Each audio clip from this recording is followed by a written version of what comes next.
بسم اللہ الرحمن الرحیم۔ السلام علیکم ورحمۃ اللہ وبرکاتہ۔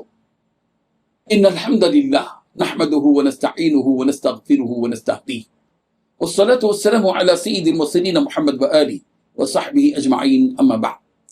یہ درس حدیث نمبر 159 ہے اور آج کا عنوان ہے قرآن مجید کی صورتیں مہر کے بدلے میں۔ روایت سماعت کیجیے، ترجمے کی بات تشریح کی جائے گی۔ بسم اللہ الرحمن الرحیم۔ عن سہل بن سعد ان امرأة جاءت رسول اللہ صلی اللہ علیہ وسلم فقالت یا رسول اللہ جئت لأهب لك نفسی فنظر إليها رسول الله صلى الله عليه وسلم فصعد النظر إليها وصوبه ثم طأطأ رأسه فلما رأت المرأة أنه لم يقضي فيها شيئا جلس فقام رجل من أصحابه فقال يا رسول الله إن لم يكن لك بها حاجة فزوجنيها فقال هل عندك من شيء فقال لا والله يا رسول الله قال اذهب إلى أهلك فانظر هل تجد شيئا فذهب ثم رجع فقال لا والله يا رسول الله ما وجدت شيئا قال انظر ولو خاتما من حديد فذهب ثم رجع فقال لا والله يا رسول الله ولا خاتما من حديد ولكن هذا إزاري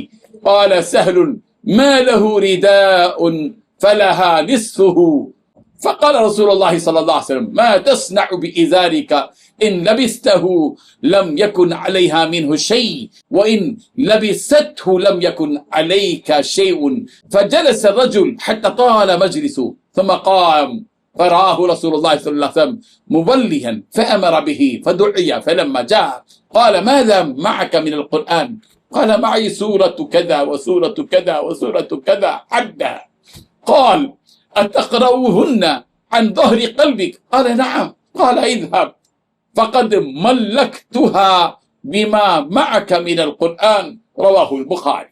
ترجمہ یوں ہے، حضرت سہل بن سعد رضی اللہ عنہ سے مروی ہے، ایک خاتون رسول رحمت صلی اللہ علیہ وسلم کی خدمت میں حاضر ہوئی اور عرض کیا یا رسول اللہ میں آپ کی خدمت میں اپنے آپ کو ہبہ کرنے کے لیے آئی۔ نبی کریم صلی اللہ علیہ وسلم نے ان کی طرف نظر اٹھا کر دیکھا اور پھر نظر نیچی کر لی اور سر جھکا لیا۔ جب اس خاتون نے دیکھا کہ ان کے بارے میں کوئی فیصلہ نبی کریم صلی اللہ علیہ وسلم نے نہیں فرمایا تو وہ بیٹھ گئی۔ پھر نبی رحمت صلی اللہ علیہ وسلم کے صحابہ کرام رضی اللہ عنہم میں سے ایک صحابی اٹھے اور عرض کیا یا رسول اللہ اگر آپ کو ان کی ضرورت نہیں ہے تو میرے ساتھ ان کا نکاح کرو۔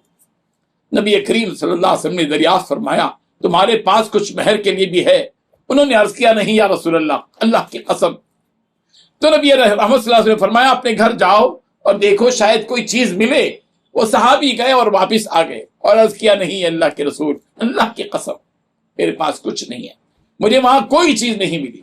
نبی کریم صلی اللہ علیہ وسلم نے فرمایا کہ پھر دیکھ لو ایک لوہے کی انگوٹھی ہی صحیح ہو۔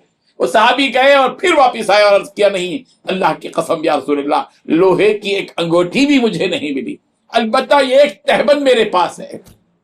حضرت سہل رضی اللہ عنہ کہتے ہیں کہ ان کے پاس کوئی چادر بھی اوڑھنے کے لیے نہیں تھی۔ اس صحابی نے کہا کہ خاتون کو اس میں سے آدھا پھاڑ کر دے دیجیے۔ آپ علیہ الصلوۃ والتسلیم نے فرمایا تمہارے اس تہبند کا وہ کیا کرے گی؟ اگر تم اسے پہنتے ہو تو اس قابل نہیں رہتا اور اگر وہ پہنتی ہے تو تمہارے قابل نہیں۔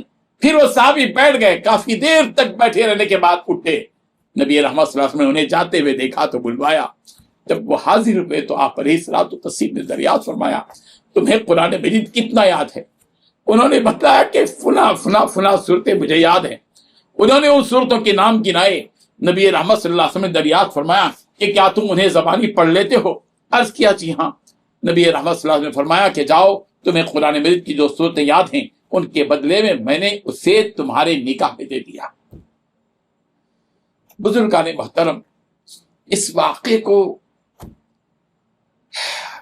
غور سے سنیے، کیا عجیب سبق ہم سب کو ملتا ہے۔